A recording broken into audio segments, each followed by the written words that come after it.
Halo teman-teman semua, bertemu lagi dengan saya Agung Purnamalau dalam pembelajaran IoT atau Internet of Things. Dalam video ini, saya akan memberitahukan kepada teman-teman semua tentang alat-alat apa saja yang akan kita pakai dalam pembelajaran IoT. Nah, yang pertama yang akan kita gunakan dalam pembelajaran IoT ialah microcontroller. Microcontroller yang kita pakai ialah merek Arduino Uno. Di sini kita dapat lihat bahwa ini adalah merek Arduino Uno dari microcontroller. Nah, Arduino ini memiliki bagian-bagian tertentu dan juga berbagai pin. Di sini kita dapat lihat bahwa ini ada pin analog, pin ground, pin reset. Ini merupakan bagian dari pin dan ini merupakan dari bagian-bagiannya. Pin juga termasuk dari bagiannya. Nah, bagian yang pertama yang akan kita kenal ialah port USB. Port USB ini mengirimkan sumber daya dari laptop ke Arduino Uno menggunakan kabel data. Kemudian kristal oscillator. Yang ketiga, voltage regulator. Yang keempat, power jack. Setiap bagian ini memiliki fungsi masing-masing ya teman-teman. Baru yang keempat ada pin reset, ada yang kelima, yang keenam pin tenaga 3,3 volt, berarti output arusnya ini memiliki 3,3 volt, dan pin tegangan 5 volt ini memiliki 5 volt tegangan listrik. Nah, ada pin ground. Pin ground ini terdiri dari dua, bisa kita lihat di sini.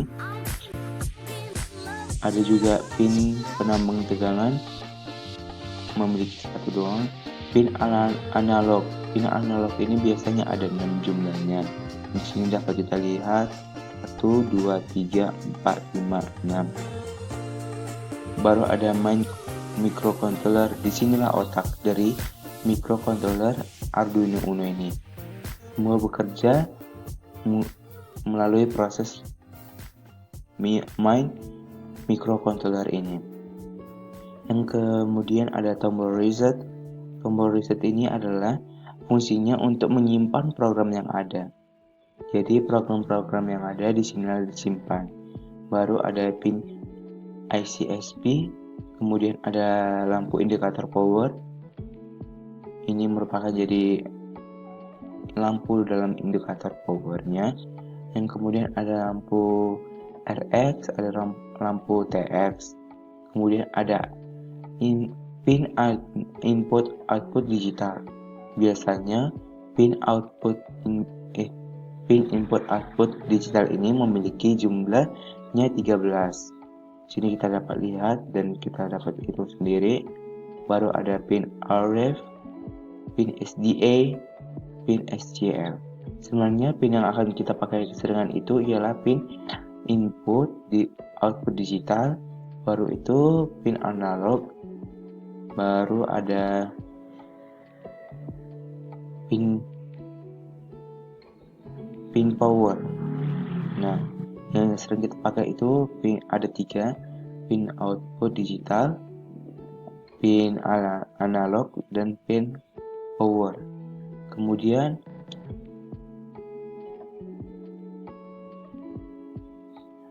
alat yang kedua yang akan kita pakai ialah yang kita pakai ini adalah sensor. Sensor kan ada banyak macam, tapi kita memiliki 6 sensor yang akan dipakai keseringannya. Yang pertama ada sensor ultrasonic. Di sini kita dapat lihat ini gambaran dari sensor ultrasonic atau sensor jarak jauh. Nah, jadi sensor ini akan mengukur jarak dan sensor ini bekerja dengan mengirimkan ultrasonik. Berikutnya ada sensor yang gerak. Sensor ini akan mendeteksi gerak yang ada di sekitar kita. Kemudian ada sensor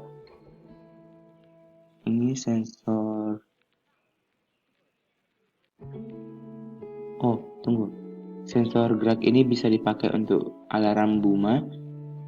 Alarm Buma itu misalnya kayak seperti ada pergerakan tanda-tanda seperti CCTV lah, boleh dibilang.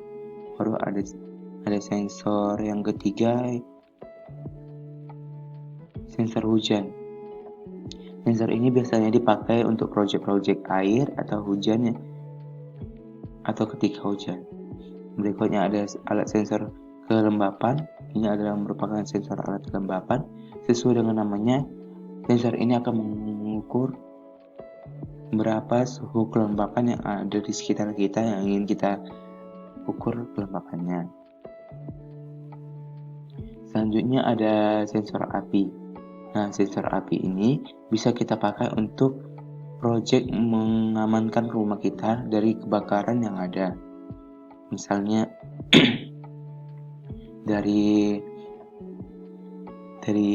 mikrokontroller, dari alat sensor ini akan dikirim melalui Arduino. Arduino ini akan terhubung ke laptop. Yang sudah terhubung dengan laptop akan menghasilkan bunyi yang besar untuk memperingatkan yang ada isi dari rumah tersebut. Entah seseorang ada di rumah tersebut bahwa ada kejadian kebakaran yang berlangsung di rumah tersebut. Nah, kemudian ada sensor cahaya. Sensor cahaya ini bisa kita gunakan untuk proyek lampu. Ini misalnya ya, proyek dari lampu. Misalnya ketika siang. Nah, ketika siang kan misalnya lampu itu hidup.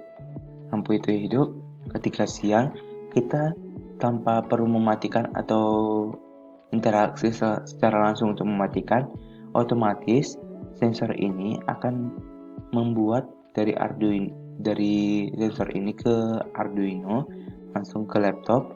Laptop ini akan otomatis menghubungkan ke lampu tersebut dan lampu tersebut akan mati. Kalau dibilang ketika siang lampu itu mati sendiri, ketika malam lampu itu hidup sendiri. Jika keadaannya terbalik, misalnya ketika siang kan lampu lagi hidup. Nah, untuk mematikannya, sensor inilah yang bisa kita pakai untuk mematikannya tanpa ada interaksi secara langsung.